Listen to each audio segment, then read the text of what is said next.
the moment he starts swinging that ball away from the right-handers, what it does is it starts creating a doubt in the batter's mind.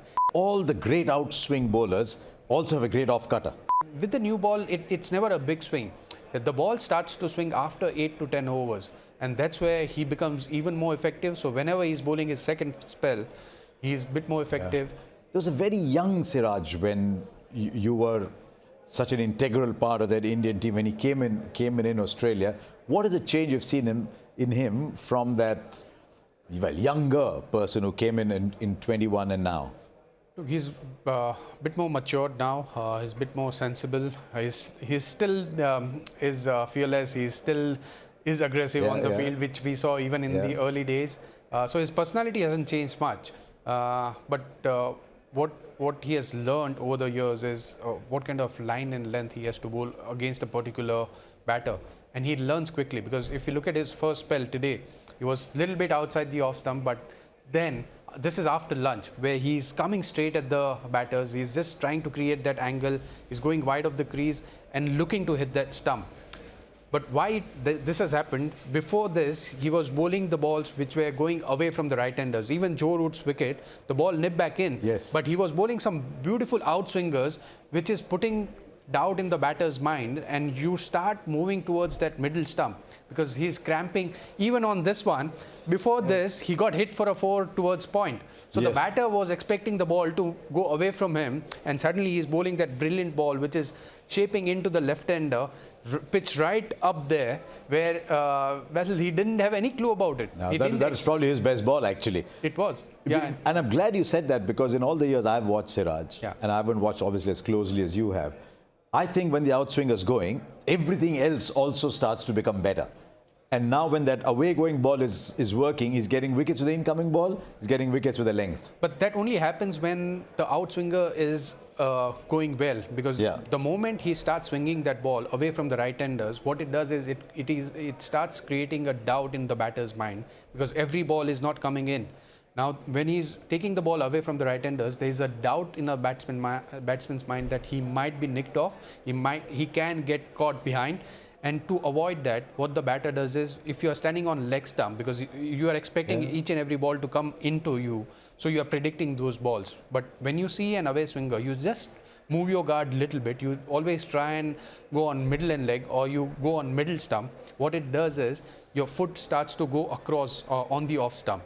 So his incoming deliveries becomes very dangerous, because I've faced someone like Jimmy Anderson, and when he gets his away swingers going, the moment you move on the middle stumps, he bowls that beautiful in-swinger and you are trapped in front of the wickets. And Siraj is able to do that. And Siraj, he doesn't do much in the air.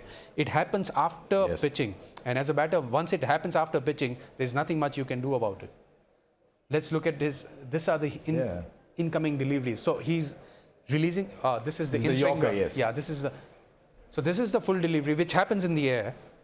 But I was talking about the balls which were coming into the right-handers, whereas a batter, you can't do anything about it. Once something happens after pitching, there's not much chance. I thought the Root dismissal was outstanding, because you're talking of a batter who's set. You're talking of a batter at the top of his game, and then to get him. Also, this is the ball. Might have been a little bit of extra pace on it as well. Yeah, he's bowling a little quicker today, and this is his 5th test match.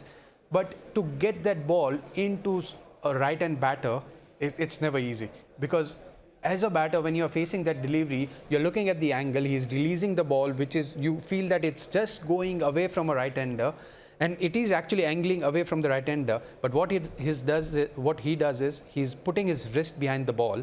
So what happens is, after pitching, it nips back in. And as a batter, you can't predict that ball. It must be one of the toughest balls in the game to bowl. It is. And you, as a batter, you can't predict that one, because you are seeing the wrist position, which is just going away from the right-hander. And at the last moment, there is a flick of a wrist. Look at that. He's pushing the ball in, but he's trying to move the ball away from the right-hander, but he's after pitching, because that wrist position is actually, it's like an off-cutter. Yes. So that ball is actually swinging away from the right-hander, but after pitching, it comes back into the right-hander. So as a right-hander, you don't have enough time to react to that ball because you are seeing the ball which is moving away from you, but after pitching, it nips back. And after pitching, whatever happens, it happens so quickly that you don't get into a good position because your foot is always trying to cover that for the away swinger. That's why your foot goes across on the off stump. And after pitching, that ball nips back in. So Joe Root on that occasion, he was just trying to take his leg away from the ball, but you are cramped. It's interesting, in the history of the game, all the great outswing bowlers also have a great off-cutter. Yeah. And even the great Kapil Dev got a lot of his wickets with the ball just coming back in. So outswing, one comes back in. So all the great outswing bowlers have had that off-cutter. And it's for a batter to react to that, it's very challenging. I mean, you might be the best batter in the world, but on those sort of pitches where the ball goes quickly, you don't have enough time to react. You don't get into a good position. The last few years, and it's coincided with the rise of Siraj as well, we've seen the scramble seam, the thing that Stuart Broad, Jimmy Anderson used a lot over here. Inevitably with Siraj, the scramble seam comes back in. Yeah, it does, but I'm a little surprised that he doesn't use it well when the ball is new, because with the Duke's ball, many Indian bowlers tends to swing the ball, which doesn't swing much. So if he can do the same thing with the new ball, he will be even more effective. But once the ball gets old, he knows that this is his go-to delivery. So he swings the ball, but he knows that this is his wicket-taking delivery. So he's setting the batsman up with away swinger. He will bowl 2 or 3 away swinger from the right-handers, and he will bowl this off-cutter, which nips back in. And is he almost a better old ball bowler than a new ball bowler? He is. He is. Because one is he's looking for that big swing with the new ball, which generally doesn't happen with whether you're talking about the SG ball or the Duke's ball. Even when he bowls with the Kookaburra ball, it swings a bit, but with the new ball, it's never a big swing. The ball starts to swing after 8 to 10 overs, and that's where he becomes even more effective. So whenever he's bowling his second spell, he's a bit more effective. I'm just looking at, since you mentioned speed, Gemma, our analyst stats person, has sent us these numbers. Average speeds, it's been the highest in this particular test match. His average speed is 136.6.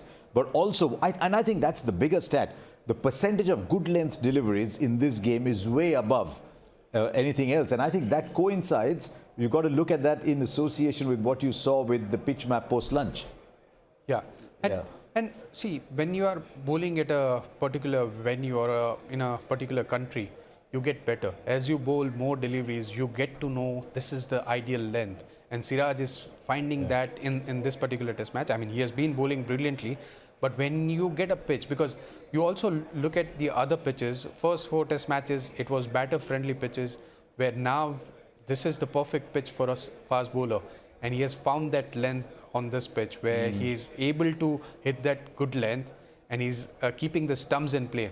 Because sometimes we have seen even the England bowlers couldn't hit the stumps. On day 1, this pitch was doing enough, but England seamers, they couldn't hit the stumps. They couldn't find that right length. So for a seamer to find that right length is very important. And Siraj, he has the ability, he has the knack of doing that very quickly. Because in England, you can do that, but you can't do that in Australia. And he's someone, along with Jasprit, is able to hit the stumps even in Australian pitches where you have extra bounce and you hardly get dismissals which are LBW or bowled. But Siraj and Jasprit, both of them have the ability to hit the stumps no matter where you are playing. 5th Test, live now. Watch it on TV channels of Sony Sports.